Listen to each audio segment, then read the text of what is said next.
하나님 말씀은 신약 성경 마태복음 6장 19절부터 24절까지 봉독합니다.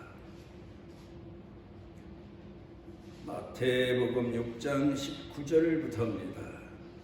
너희를 위하여 보물을 땅에 쌓아두지 말라. 거기는 좀과 동록이 해하며 도둑이 구멍을 뚫고 도둑질하느니라. 오직 너희를 위하여 보물을 하늘에 쌓아두라. 거기는 좀이나 동록이 해하지 못하며 도둑이 구멍을 뚫지도 못하고 도둑질도 못하느니라. 네 보물 있는 그곳에는 네 마음도 있느니라. 눈은 몸의 등불이니 그러므로 네 눈이 성하면 온 몸이 밝을 것이요 눈이 나쁘면 온 몸이 어두울 것이니 그러므로 네게 있는 빛이 어두우면 그 어두움이 얼마나 더하겠느냐. 한 사람이 두 주인을 섬기지 못할 것이니 혹 이를 미워하고 저를 사랑하거나 혹 이를 중히 여기고 저를 경히 여김이라. 너희가 하나님과 재물을 겸하여 섬기지 못하느니라.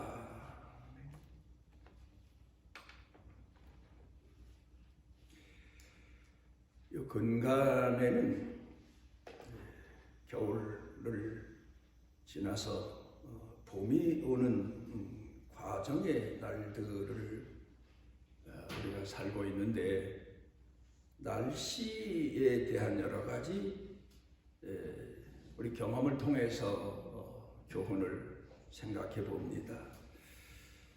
봄에는 아무래도 얼은 땅이 녹기 때문에 안개가 많고 또 날씨가 여러 면에서 건강상 좋지 않은 그런 계절을 삽니다.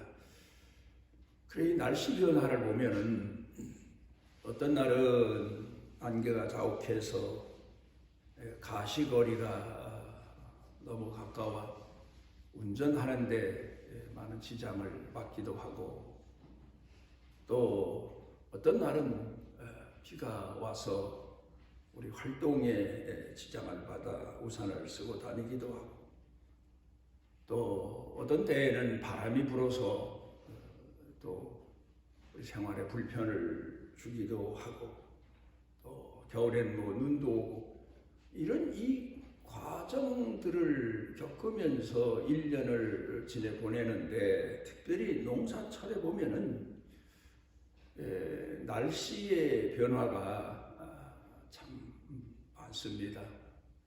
봄부터 보면은 날 좋은 날 별로 그렇게 많지가 않은 것 같아요. 흐린 날, 비 오는 날, 안개 낀 날, 바람 부는 날. 그런데 이런 이 과정을 거치는데도 불구하고, 날씨가 좋지 않은데도 불구하고 농촌에서 농사하는 분들은 때가 되면 땅을 갈고 씨를 뿌리고 싹이 나면 가꾸고 그러면서 추수 때까지 열심히 일을 합니다. 농사하는 사람들 중에 예를 들어서 날씨가 이렇게 늘 굳고 좋지 않아서 농사가 안 되리라, 그런 생각 속에서 농사를 포기하는 사람은 없습니다. 중요한 건 날씨 변화는 이렇게 있을지라도 하늘의 태양은, 하늘의 해는 변하지 아니하고 시간 되면 뜨고 시간 되면 지고, 그런 과정을 계속해서 지속하고 있다는 사실입니다. 우리 신앙인들이 때로는 삶이 피곤하고 고달퍼서 지칠 때가 많습니다. 우리 삶이 평탄한 게 아닙니다. 어렵고 힘들 때가 많습니다. 그런데 이런 날씨의 여러 가지 변화와 고달픈 시련을 겪으면서도 분명히 농사하는 분들은 하늘을 믿고 해가 분명 구름이 가려서 보이진 않지만 중천에 떠 있고 아침에 뜨고 저녁에 진다는 이 진리 하나만큼은 의심하는 사람이 없습니다. 만약에 해가 뜨지 않는다, 해 존재가 눈에 보이지 않기 때문에 없다, 그렇게 부인하는 농사꾼은 없지만 그런 사람이 있다면 정신 이상자로 취급하게 될 거고 아무것도 못하게 될 겁니다.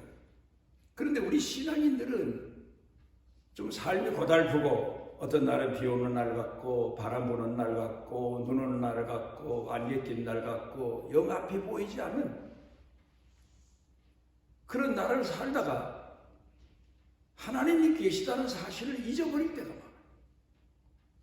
하나님은 반드시 계시다. 하늘의 태양은 반드시 뜬다. 다만 날씨의 변화가 있을 뿐이다. 인간에게 시련과 고난이 있을 뿐이다. 이런 우리 한국 사람들 전례적인 농촌의 신앙만큼도 믿음을 갖지 못하고 사는 경우가 참 많습니다. 하나님은 반드시 살아계신데, 그리고 하나님은 우리가 하나님을 믿지 못해도 우리를 향한 사랑과 은혜를 끊임없이 쏟아 부어주시는데도 하나님 존재 자체를 부인하고 하나님을 믿는 믿음을 갖지 못해서 인생들이 방황하고 불신하고 결국 끝내는 스스로 멸망을 자처하는 그런 인생을 사는 경우가 참 많습니다. 과연 우리가 이 땅에 살면서 가장 중요한 것이 무엇인가 하는 것을 오늘 성경 본문 말씀을 통해서 다시 한번 우리 생각과 마음속에 삶 속에 새기고 살아가는 시간이 됐으면 합니다. 존 나이스미트라고 하는 분이 메가 챌린저라고 하는 책을 썼습니다. 이 책은 1989년 10월 달에 베를린 장벽이 무너지면서 동독 공산주의가 망하고 장벽이 무너지는 것을 보면서 쓴 책입니다. 그 책의 중요한 대목은 바로 이겁니다. 돈이 이데올로기를 이겼다. 자본주의가 공산주의를 이겼다. 그런 내용입니다. 지금까지도 물론 이 땅에는 자본주의도 있고 민주주의, 공산주의, 사회주의가 있지만 왜 자본주의가 돈이 이데올로기를 공산주의를 이겼을까? 그런 데 대한 연구 내용을 쓴 책입니다. 한때는 사람들이 이데올로기에 사로잡혀서 그 공산주의 이론이 얼마나 사람들을 미혹시켰는지 모릅니다. 마치 에덴에서 뱀이 아담과 하와를 이론으로 넘어뜨린 것처럼 많은 사람들을 이 공산주의 이데올로기로 지상 낙원이라는 명분을 내세워서 넘어뜨렸는지 모르고, 우리나라도 역사적으로 보면 이 공산주의 사상에 넘어갔던 사람들이 참 많습니다. 그래서 엄청난 불행을 겪습니다. 북한에는 그 고통 속에 살아가고 있습니다만은 여기서 우리가 배우는 교훈이 뭡니까? 인류 역사를 통해 보면 사람들이 가장 중요한 것을 상실하고 땅의 것, 지상주의, 그렇지 않으면 사람들 내적인 이성주의 이런 데 치우쳐서 결국 패망의 길로 자처해 갔던 그런 적이 참 많습니다. 그런데 여기서 말하고 있는 내용은 뭡니까? 사람들에게 자유를 주었더니 오히려 그 자유가 그 사람들의 삶을 풍족하게 했다. 너무 제도로 어떤 그 철학적인 이론으로 사상으로 사람들을 다스리고 이끌었더니 오히려 그 삶이 피폐해졌다. 이런 얘기. 어쨌든 그 존 나이스미트라고 하는 사람이 메가 챌린저라고 하는 책을 써낸 그 목적은 바로 사람이 사람다워야 사람답게 살 수 있어요. 사람이 기본 자기 자신이 가진 모든 재능을 쏟아서 살 수 있도록 해야 풍족해진다. 이제 그런 이야기입니다만은 우리나라도 보면 저는 가끔 그런 생각합니다. 예수님께서 사역을 시작하시면서 3가지 시험을 겪으십니다. 먼저는 먹는 시험. 40일 금식기도 하셨으니까 그 다음에 그 시험을 예수님이 이기시니까 마귀가 예수님을 또 시험합니다. 이건 내적인 시험입니다. 욕망의 시험입니다. 명분의 시험, 명예적 시험, 세속적인 시험. 뛰어내려라. 그러면 천사들이 받든다. 세상 사람들을 깜짝 놀라게 해서 영웅화되는 그런 시험. 그 다음에 마지막에는 내게 절하라. 천하만국을 네게 준다. 종교적인 시험이죠. 근데 우리 한국 사람들이 사실 먹는 데 대한 시련을 많이 겪었지 않았습니까? 어떻게 하든지 잘 살아보자.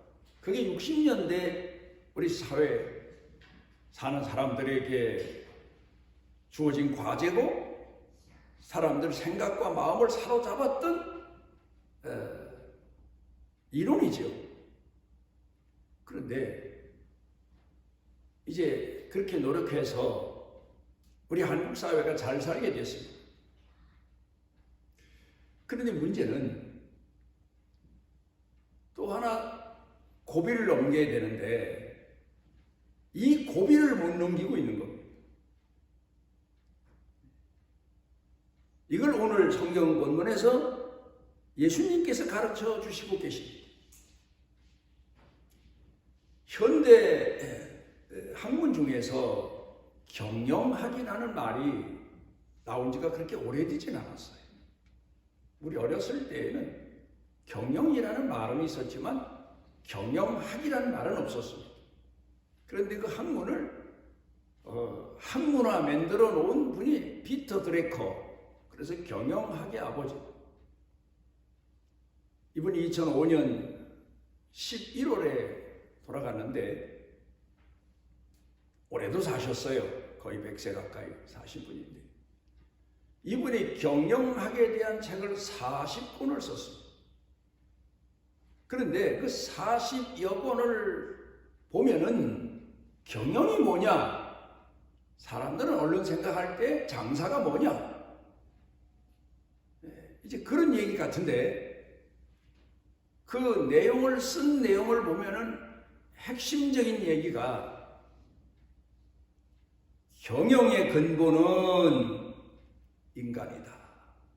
인성이다. 그걸 얘기하고 있어요. 윤리다. 그보다 좀 더 깊은 근면 성실, 이걸 얘기하고 있습니다. 그러니까 사람이 자기 자신의 삶에 있어서 경영자로, 성공적인 경영자로 살기 위해서는 근면하고 성실해야 됩니다. 그거 맞는 얘기입니다. 돈이라고 하는 것은 머리로만 보는 게 아니다. 그 사람이 가진 근면 성실 정신을 가져야 비로소 경영에 성공할 수 있다.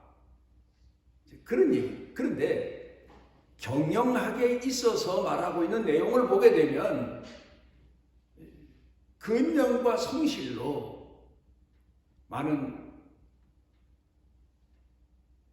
자본을 소유하게 되지만 그 극치는 나눔에 있다. 이웃과의 관계에 있다. 그걸 얘기하고. 그래, 어떤 사람은 열심히 노력해서 돈을 벌어요. 그런데 그 돈의 노예가 되어버리고 말아요. 나눌 줄 몰라요. 남을 생각할 줄 몰라요. 그래서 인생을 결국 인생 경영에 있어서 실패하는 그런 사람들이 참 많습니다. 그러니까 가장 중요한 게 뭐냐? 경영학에 있어서 사람의 마음이다. 인품이다. 인격이다. 부지런함과 성실함이다. 이걸 얘기하고 있습니다. 우리는 얼른 생각해 볼 때 돈을 많이 벌기 위해서는 머리가 좋아야 되고, 다른 사람들의 것을 내가 소유로 삼기 위해서는 수단 방법 가리지 않고 뺏을 수 있는 지략 같은 게 있어야 되고, 그런데 피터 드래커 교수는 그렇게 말하고 있지 않습니다. 뭐 그런 데 대한 내용을 얘기하자면 끝도 없습니다. 그런데 이제 사람들은 지금까지 살아오면서 보면은 먹는 시험에 넘어져서 결국 인생을 망치는 사람도 있고, 먹는 시험은 극복했는데 그 다음에 자기 자신의 꿈을 이루기 위한 사회적인 명예, 명분, 자기 과시, 영웅적 심리, 이런 데서 또 넘어지고 치우치어서 결국 인생을 망치는 사람들이 많습니다. 결국 이런 모든 시험들을 다 뿌리치고 과연 내 존재가 무엇인가? 내게 있어서 가장 중요한 게 뭔가? 이런 목적에 도달하는 그런 사람이 인생에 있어서 성공자인데, 우리가 성경을 통해서 배우는 교훈이 바로 그겁니다. 우리가 한번 아브라함에 대해서 생각해 봅니다. 아브라함이 그렇게 소중히 여기던 것이 뭔가? 아브라함이 갈대아 우르를 떠나서 하나님이 지시하시는 땅으로 갔는데, 그 당시 아브라함 70세쯤 넘어서면서 앞뒤를 읽어보고 아브라함 가정에 대해서 깊이 생각을 해보면서 아브라함이 가장 오늘 성경 본문에서 말씀하고 있는 내용처럼 내 보물을 땅에 쌓아두지 말라. 아브라함이 가장 귀히 여겼던, 삶의 생에 있어서 귀히 여겼던 게 뭘까? 제 생각대로 보면은 자식. 남들은 자식을 다 두었는데 자식을 두지 못했습니다. 그래서 조카 자식 롯을 자식처럼 생각해서 키웠던 것 같습니다. 또 그런가 하면 학자들이 말하는 내용을 보게 되면 아브라함 집안에서 아브라함의 늙은 종 며느리를 데리러 이제 바단 아람까지 갔던 나이 많은 종. 이 사람도 아브라함이 아들처럼 키웠다. 그렇게 말합니다. 아브라함에게 있어서 가장 큰 지상에 있어서 소유하고 싶었던, 이루어놓고 싶었던 꿈이 자식이었던 것 같아요.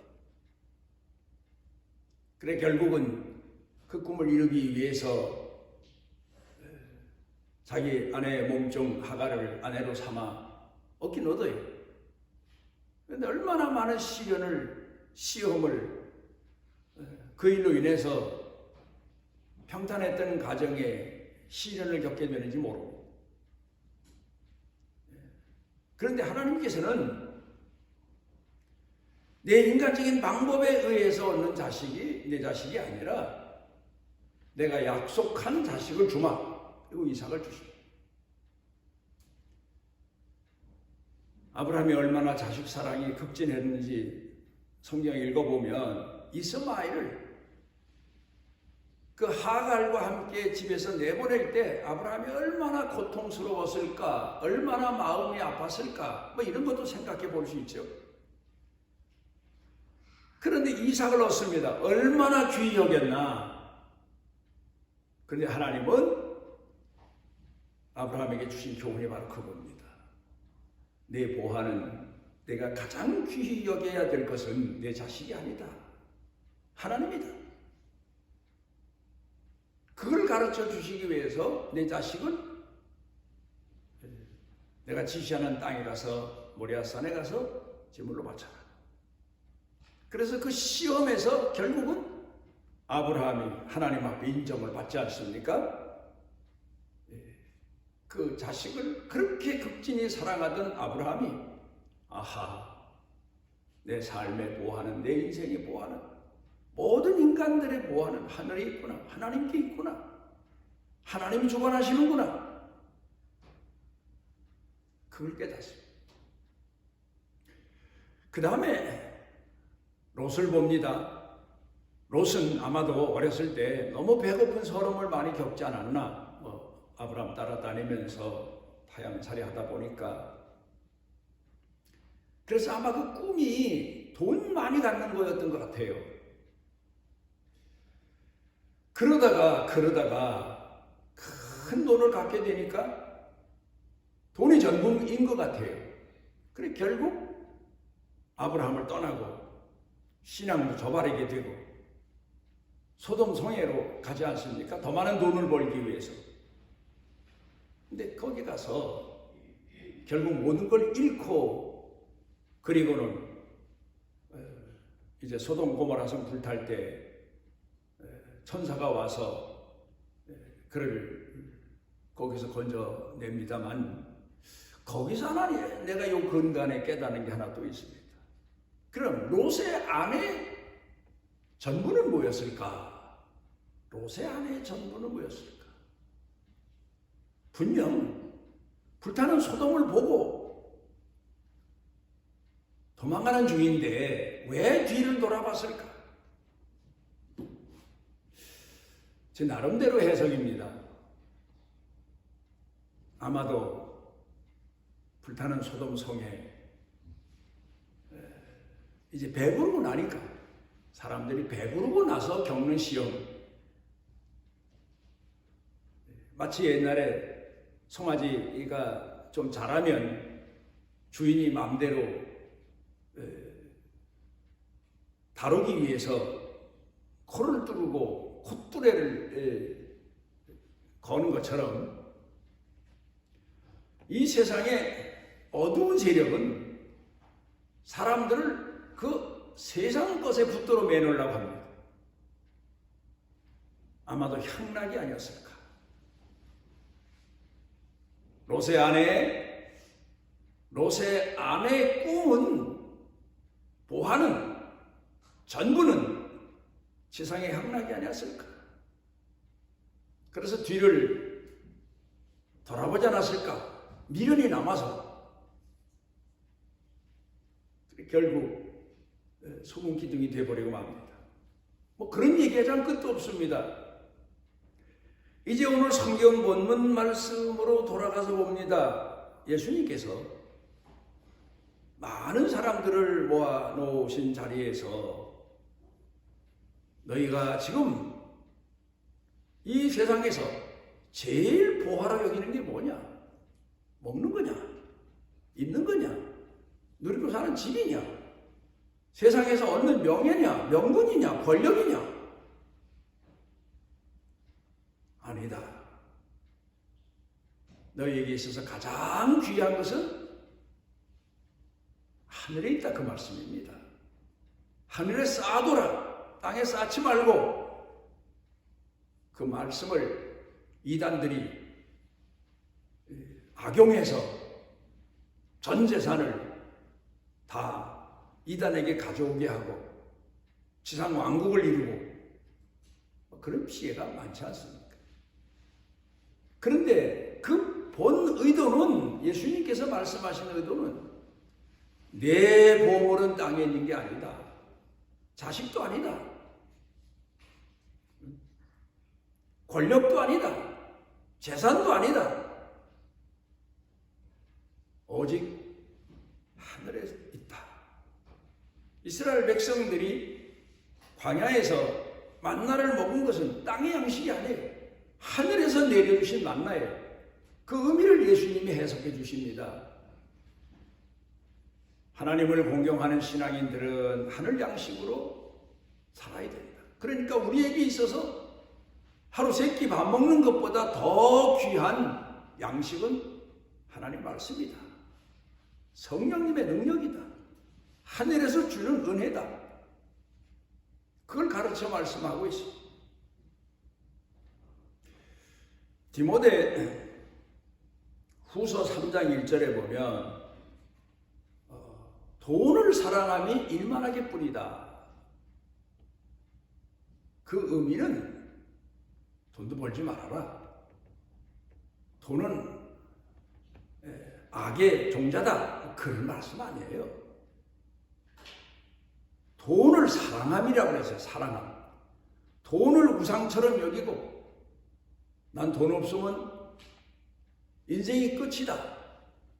돈 앞에서 하나님도 저버리고 하나님도 부인하고 하나님 말씀도 저버리고 그렇게 사는 것이 결국 패망의 길로 가는 길인데, 그런 사람에게 있어서 돈은 일만하게 뿌리다, 그런 말씀이지.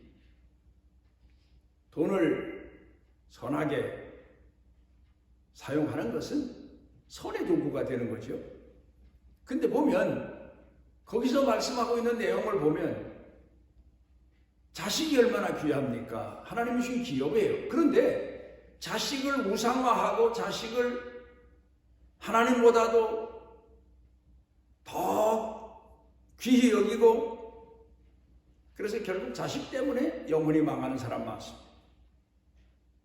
돈을 우상화해서 돈 때문에 신앙 버려서 자기 영혼이 망하는 사람 많습니다. 오늘 성경 본문에서 말씀하시고 있는 내용을 놓고 보게 되면 결국 내 보물은 땅에 있는 게 아니다. 하늘에 있다.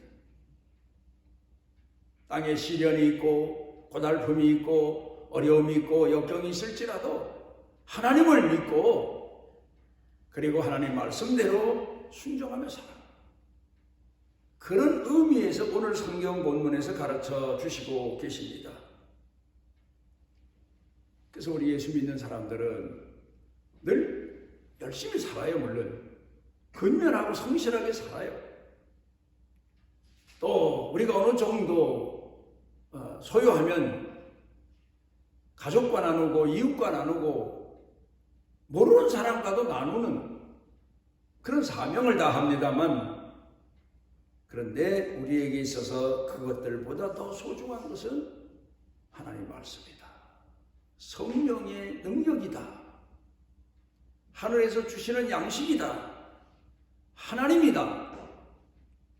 이 믿음을 이 어수선하고 복잡하고 분별 없는, 분별이 안 되는 이런 시대 속에서도 날씨가 굽고 하늘이 보이질 않고 햇빛도 볼 수 없는 그런 날을 살지만 하늘에 해가 떠 있음을 의심치 않는 것처럼 하나님이 우리를 주관하시고 이끄시고 인도하신다는 사실을 믿고 많은 시험이 옵니다. 먹는 시험도 오고 사회적 시험도 오고 감정적인 시험도 오고 사람의 시험도 오고 우리가 가지고 있는 내적인 모든 감정들, 심지어는 인간적인 사랑에도 시험이 옵니다. 그렇지만 우리는 그 이상을 초월하는 하나님 말씀에 그리고 하늘에 자녀임을 믿고 하늘의 보화를 중히 여기고 귀히 여기고 살아가는 그런 신앙인들 되시기를 바랍니다.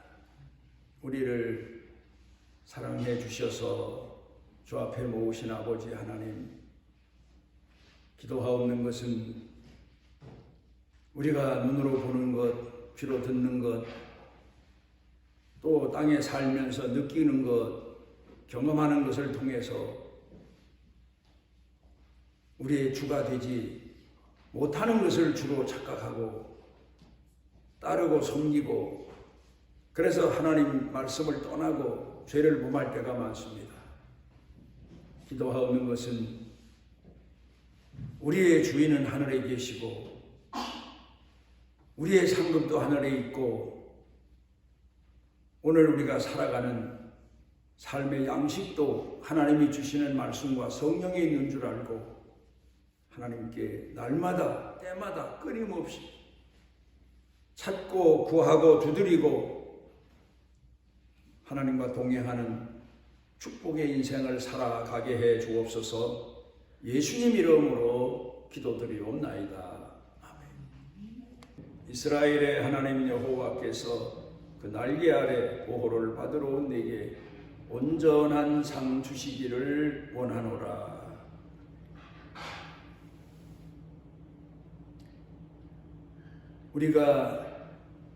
우리 믿음의 눈이 흐려져서 우리 주님을 보지 못할지라도 우리를 불꽃 같은 눈으로 살피시고 이끌어 주시고 안고 일어서는 것을 주관해 주시고 우리에게 때를 따라 치료와 구원의 위로의 은총을 더해 주시는 우리 주 예수 그리스도의 무한하신 은혜와 우리를 선택하시고 영원히 포기하지 아니하시는 아버지 하나님의 만극하신 사랑과 우리 속에 내재하셔서 우리를 깨워주시고 일으켜주시고 우러러 하나님 보좌를 바라보도록 은혜 베풀어 주시는 성령님의 능력의 은총이 사랑하는 자녀들 머리 위에 영육간에 사는 생활 중에 일터 경영 자녀 자손 그리고 가정 온 교회 중에 넘치고 넘치도록 함께 하시기를 축원하옵나이다.